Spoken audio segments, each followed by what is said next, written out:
नमस्कार, मैं हूं शीतला तिवारी। दोस्तों, उत्तर प्रदेश के जो मुख्यमंत्री हैं योगी आदित्यनाथ, वो एक बार जो है वह फंसते हुए दिख रहे हैं लोकसभा चुनाव में।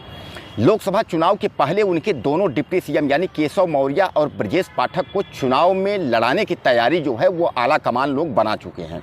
यानी दिल्ली से जो है वह आदेश आ गया है कि डिप्टी सीएम यानी केशव प्रसाद मौर्य और एक और डिप्टी सीएम, जैसा कि आप जानते हैं उत्तर प्रदेश में 2 डिप्टी सीएम हैं, तो दोनों डिप्टी सीएम केशव प्रसाद मौर्य और ब्रजेश पाठक को जो है चुनाव लड़ाने की तैयारी हो गई है लोकसभा चुनाव में। अब लोकसभा चुनाव में यह दोनों डिप्टी सीएम जो है ये चुनाव लड़ेंगे। अब लोकसभा चुनाव में हालांकि प्रयागराज और कानपुर की बात की जा रही है कि कानपुर से ब्रजेश पाठक और प्रयागराज के फूलपुर से या जमुनापार सीट से, तो खासकर फूलपुर ही मान के चलिए, क्योंकि फूलपुर से चुनाव 1-2 बार केशव प्रसाद मौर्य लड़े हैं। तो कुल मिला के जान लीजिए कि प्रयागराज के फूलपुर से जो है केशव प्रसाद मौर्य की तैयारी है चुनाव लड़ाने की। अब ऐसे में अगर आप माने तो सियासी पारा जो है वो गर्म हो जाता है उत्तर प्रदेश की राजनीति को लेकर के। उत्तर प्रदेश की राजनीति को लेकर सियासी पारा गर्म होने का मतलब यह समझ लीजिए आप कि उत्तर प्रदेश का जो मुख्यमंत्री पद का कुर्सी है वह भी डगमगाता हुआ दिख रहा है। क्योंकि अभी आपने देखा कि हरियाणा में जो खट्टर सरकार की ऐसी तैसी हो गई कि खट्टर सरकार को इस्तीफा देने के बाद वहाँ नया मुख्यमंत्री जो है बना दिया गया। कारण आप समझते हैं, कारण यह है कि लोकसभा चुनाव में 10 साल का आपको हिसाब देना था। यानी जो आपने 2 पंचवर्षीय जो आपने वहाँ शासन किया, 2 पंचवर्षीय जो आपने मलाई खाई, आपने वहाँ विकास कितना किया, यह जनता पूछने वाली थी। उसके पहले ही वहाँ जो है उनको खट्टर को हटा करके और नए मुख्यमंत्री को कर दिया गया कि खट्टर जो है बेकार है, यानी आपसे कोई हिसाब किताब न ले। अब आप बेकार हैं, अब नया जो आएगा वह काम करेगा, वह जो है आगे की जो है नैया जो है वो पार करेगा। इस तरीके से वहाँ उनको हटा करके अब उसके बाद जो है उनको खट्टर को जो है हटाने के बाद दूसरा मुख्यमंत्री वहाँ बैठा दिया गया। यही कारण ये है कि अब ये 3-4 राज्य जो है डगमगा रहे हैं। यही उत्तर प्रदेश में है कि अभी तक उत्तर प्रदेश में जो है डिप्टी सीएमओं को चुनाव लड़ाने की कोई तैयारी नहीं थी, लेकिन अचानक जो है लोकसभा में कूदने की ज़रूरत क्या है, केशव प्रसाद मौर्य और डिप्टी सीएम ब्रजेश पाठक को इनको लड़ाने की ज़रूरत क्या है। इसका मतलब यह है कहीं ना कहीं योगी आदित्यनाथ सरकार की जो है नैया एक बार डगमगा रही है। मतलब आप समझ लीजिए, नैया डगमगाने का मतलब यह है कि योगी आदित्यनाथ एक बार फंसते हुए नजर आ रहे हैं।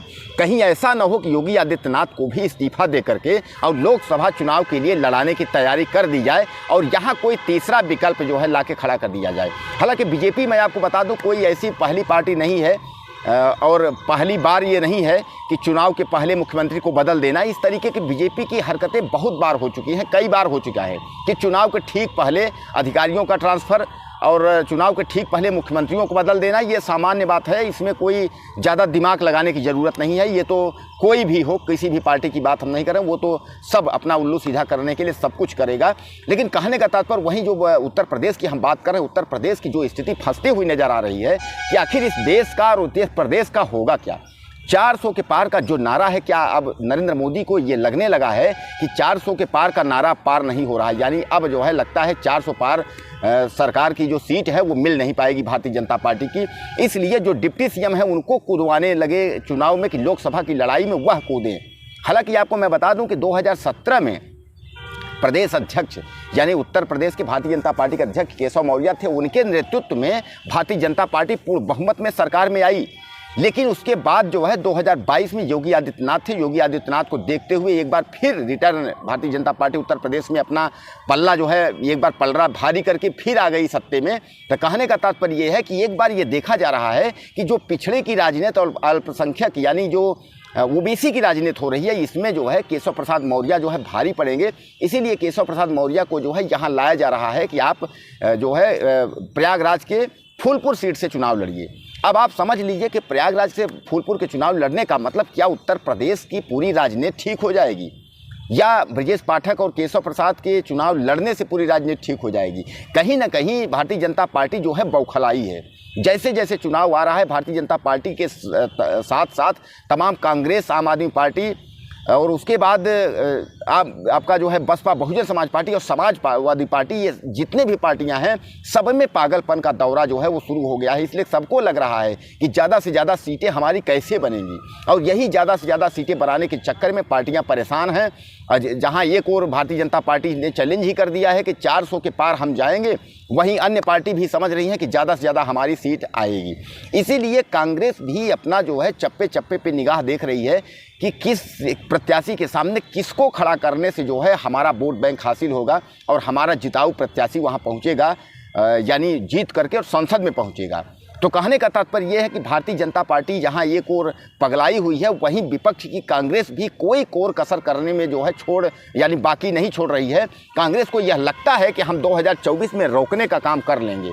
हालांकि कांग्रेस जो है कोई भी एक तरीके से आप समझ लीजिए कि चूक नहीं करना चाहती है कांग्रेस कि कोई भी चूक कर दे किससे ये हो जाए। हालांकि कांग्रेस को भारत जोड़ो यात्रा से कोई सफलता जब नहीं मिली तो कांग्रेस इस समय न्याय यात्रा में राहुल गांधी जो पूरे देश में न्याय यात्रा के तहत लोगों को जोड़ने का काम कर रहे हैं, अब क्या इससे लगता है कि भारतीय जनता पार्टी एक बार इनसे जो है गच्चा खा जाएगी, यानी कांग्रेस पार्टी से भारतीय जनता पार्टी एक बार गच्चा खा करके 2024 में कांग्रेस को मौका देगी, लेकिन ऐसा लगता नहीं है। हालांकि भारतीय जनता पार्टी की सीटें जरूर कम होंगी, लेकिन अभी तो भारतीय जनता पार्टी का ही जो पलड़ा है वो भारी दिख रहा है। अब ऐसे में कोई नया तकनीक हो जाए, कोई नया कुछ वर्चस्व ऐसा कुछ बन जाए कि जिसमें ये हो जाए कि नहीं भैया अब तो कुल मिला कोई चारा नहीं है, अब तो कांग्रेस को वोट देना ही है और कांग्रेस को ज़्यादा से ज़्यादा वोट दे करके और लोग जो है जिताएं। हालांकि 2-4 राज्य सामान्य बात है कि इनके हाथ से निकल जाएंगे, लेकिन 2-4 राज्य जानने से कोई फर्क नहीं पड़ रहा है।